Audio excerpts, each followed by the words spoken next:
Check this out. Artificial intelligence, or AI, is going to have an impact on the RV lifestyle, the RV community, the RV industry. It's going to happen over the next couple of years, whether we want it to or not. Now, there's a lot of content out there that talks about AI. There's two sides of the story. Not really three. Sometimes there's a third, but for the most part, online, what you see algorithms on TikTok and YouTube and other platforms, you have two sides. You have it's Skynet from Terminator, the worst thing possibly could happen. It's going to destroy the world. It's going to destroy this. It's going to destroy that. And then you have the complete other side. It's sunshine and rainbows. It's going to create a utopia. It's going to create the perfect area. It's going to be like the Garden of Eden again. Sorry, Garden of Eden again. Doesn't that sound familiar? I wonder if the RV industry has folks like that, content creator wise. Anyway, what we're going to talk about is some of the positive impacts of AI and the RV lifestyle and some of the fears that I have over it. So we're not going to make this over dramatic. We're just going to have a lot of fun because I actually do enjoy using a lot of AI tools that are available as a content creator and hopefully a e-commerce type of guy. So welcome to HBRV Lifestyle, the podcast. I'm the host, the Honey Badger, here to give it to you straight and transparent about the RV business, as well as some other things. And we're going to mix in some other things into this episode. But one of the things I really want to throw out there is one of the positive impacts of artificial intelligence, if it's solely used as a tool, is it helps content creators, small business owners, even your daily job. Even if you're doing remote work or at your job, it can help you do your job more efficiently and at the same time give you back a couple hours a day. Now, here's an example.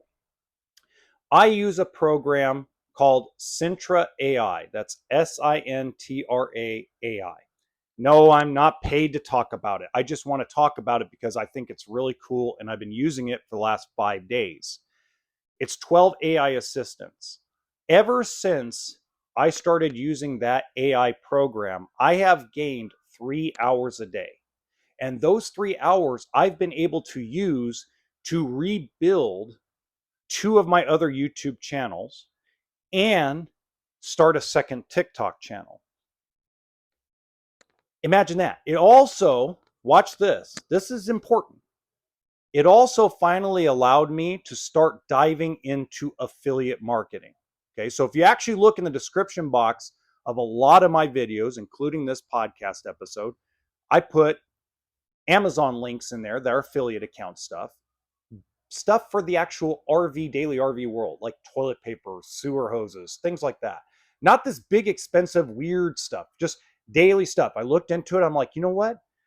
And by the way, this Sintra AI program helps scrape this stuff together so I could study it better. What AI is to me is a tool. I use ChatGPT for a ton of stuff. Okay. I use TikTok as a video editor. I use, and by the way, it has AI programs into it. I use something called Veed Captions to help me. There's a lot of great tools out there. Now, my fear is, and this is a big fear, is that people are going to overuse and over abuse it. Now, if you take a look at some of these Bigfoot videos, anybody seen the Bigfoot or Yeti videos? If you had, let me know in the comments section because they're funny and it brings back a lot of just comedy that has been lost in the world. But my fear is it's going to get oversaturated so bad that people are going to get turned off from using or expressing themselves using animation and different things of that nature. The other fear that has to happen, be talked about, and we'll go into it in more detail later on, is you have in the RV industry, 1% of the population will purchase an RV every year. So if there's 400 million people that live in the United States, 400,000 will buy a used or new RV every year. That's the statistics. So that's why RVs There isn't millions of RVs built here. There's between 300 and 500,000 built. Even during COVID, the max that got built was 600,000. Okay.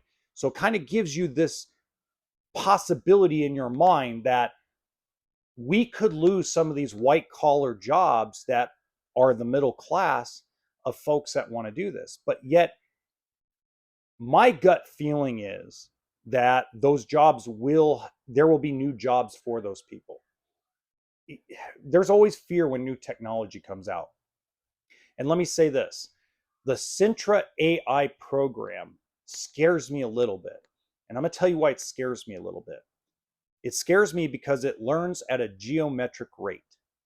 And it's right now it's really glitchy. If you go to a lot of this AI stuff, if you're not spending tens of thousands of dollars on programs, tens of thousands of dollars on equipment, you don't have everything, including hours of free time, it's very hard to get a lot of these results like they put on Open Sora or OpenAI or Sora or all that stuff, VO3, all that stuff is still very glitchy, and you have to have a system in place.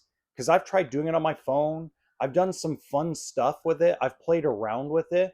3 videos I actually physically did look absolutely realistic out of 600 videos that I messed around with doing AI over the last 3 months. 3 out of 600 turned out to look pretty realistic and be within, have the consistency. So it's still years out. It's very glitchy. Okay. Even ChatGPT is glitchy. Now, some of the positives for, let's say, the RV community, the RV lifestyle, is having troubleshooting at your fingertips. Eventually, you're going to be able to open up a program like ChatGPT or even ChatGPT, and you're going to be able to go, hey, my refrigerator's not working on 12 volt, but my lights work, and my water pump makes extra noise, or whatever the case may be.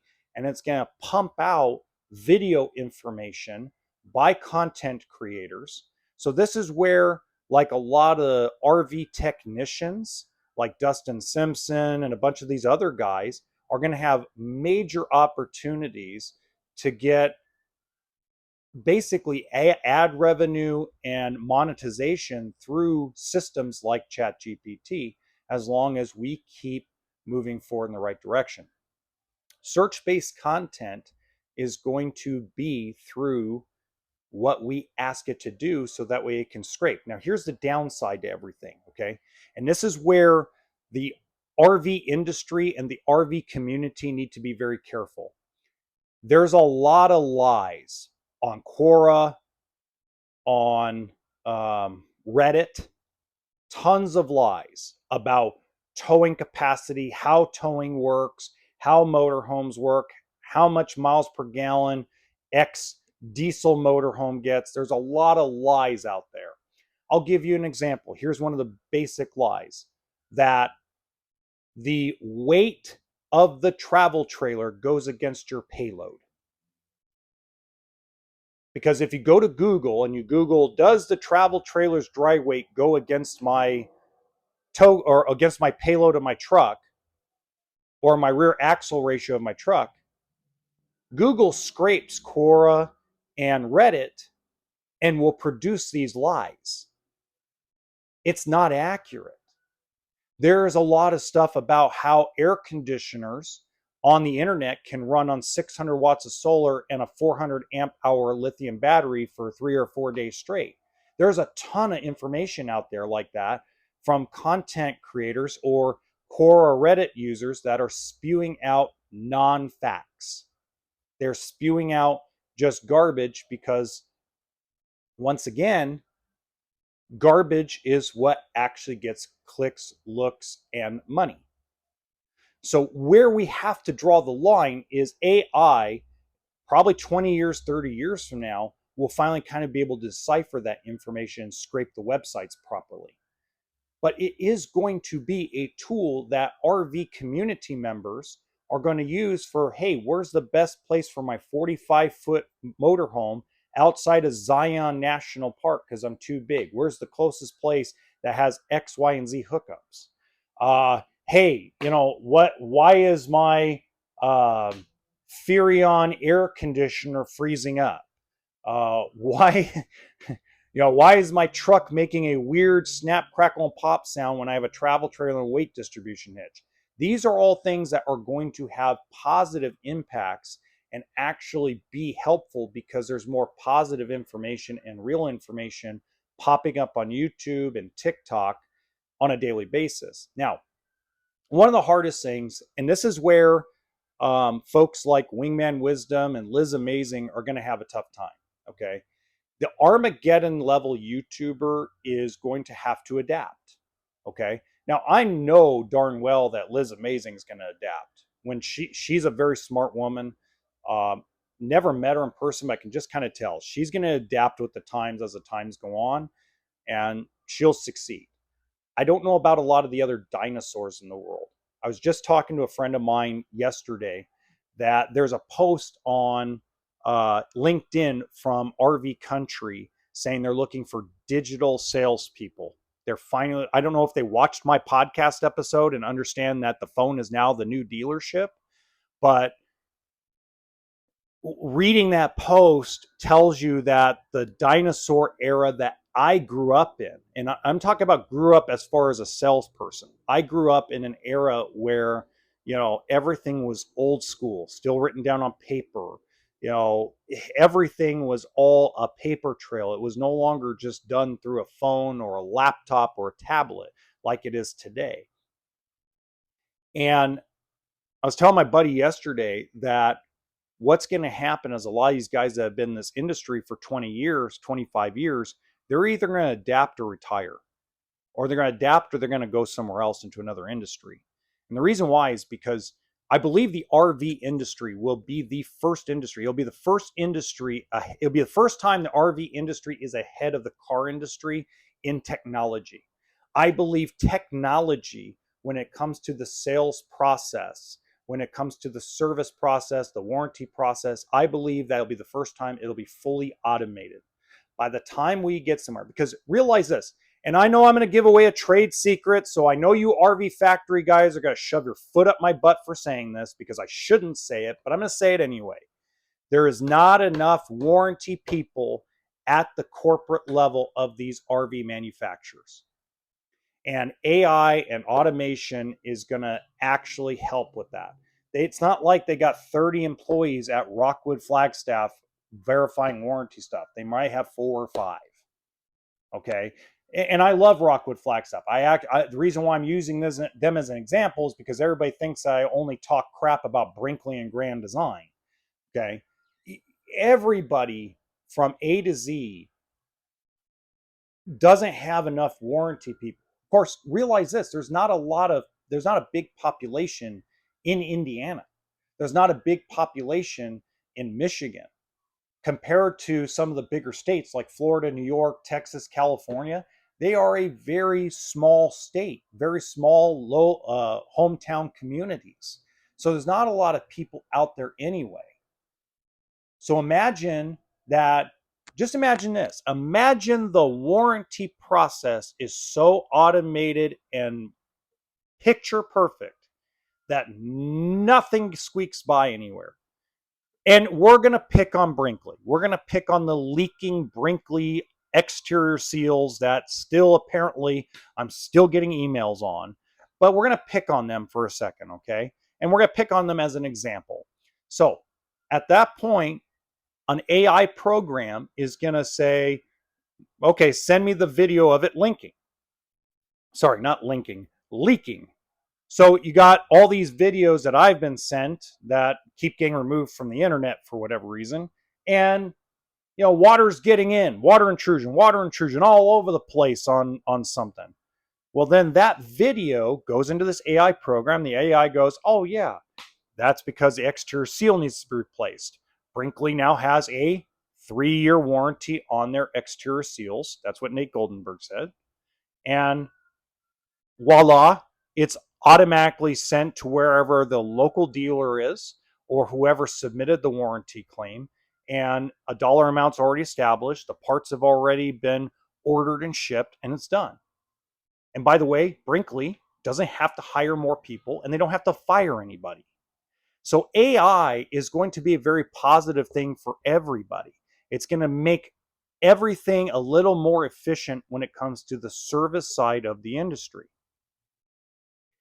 Now, will there be resistance? Absolutely. There's going to be mass resistance in all of this. Is there going to be a point in time where the Sunshine and Rainbows content creators and the Armageddon content creators are no longer going to be needed? That I don't know. I would say, based on the polls that I've put out, guys like Matt's RV reviews, I think Matt is going to do fabulous in this new AI driven society. I think Matt will do very well.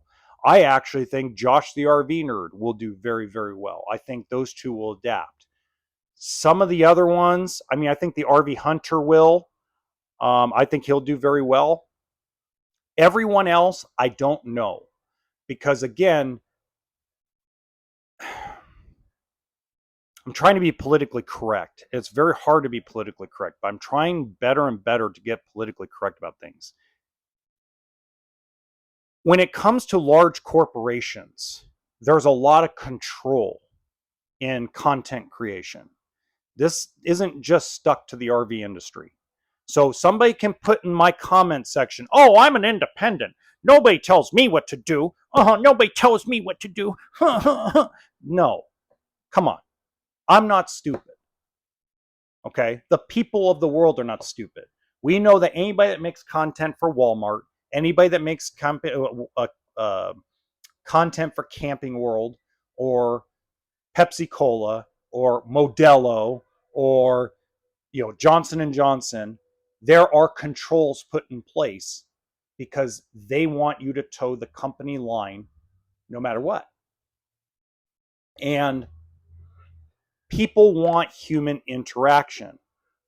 The hardest part about our community and our industry is everything is either over glorified or it's over exaggerated how bad everything is. And I want to put this out there.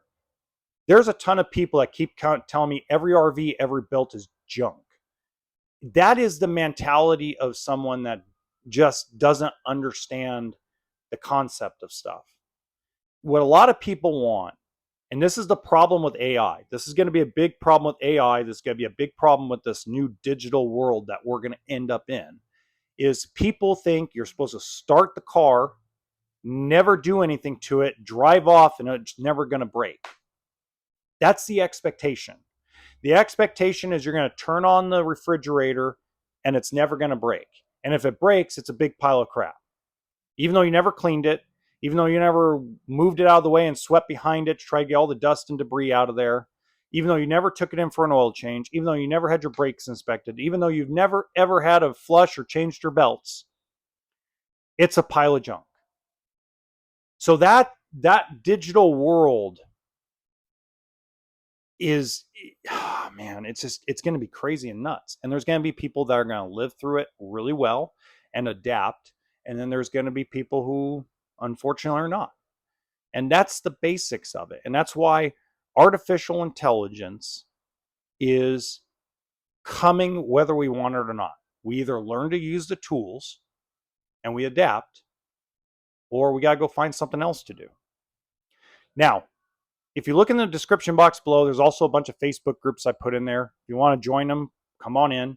The other thing I want to point out is if you're a dealership and you want to learn more about this stuff and you want me to come out and actually teach you about this stuff, I do charge to do it, okay?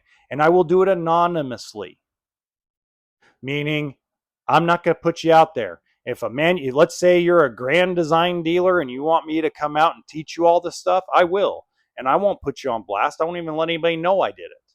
But everybody needs to learn. Here's the thing. And I want to make this very clear. I don't want any RV company to go out of business. Period. I don't want one manufacturer to completely go out of business. And the reason why I don't is because there's jobs on the line. And everybody has different strokes for different folks. You're going to have people that will watch every video of mine that shows anything or talks about anything. It could be about Forest River, Brinkley, Grand Design, Winnebago, Thor, etc. You can see all those videos. You can see my very positive stuff about it, my very negative stuff about it. I have it all over the place. And they'll still buy a Thor motorhome. It's just being educated about this stuff, right? That's the main goal. The main goal of this is to educate people and get people out camping and have their expectations where they should be. Expectations of anything, whether it's a big old motorhome or a brand new robot or a brand new Tesla or whatever the case may be, there has to be an expectation. Nothing is perfect. Everything will eventually break down. Our human bodies break down as we get older. The more miles we put on this body, the more it breaks down. We have to maintain it. If we don't maintain our bodies, our expiration date comes sooner. Same thing with stuff that's built, whether it's by a robot, a machine, a human being, it all has an expiration date. Now, if you take care of it, you maintain it, you take care of it like it's your own body, your own baby, your own will, it'll last you longer than if you just trash it. So until next time, remember, RV always stands for toolkit and sense of humor.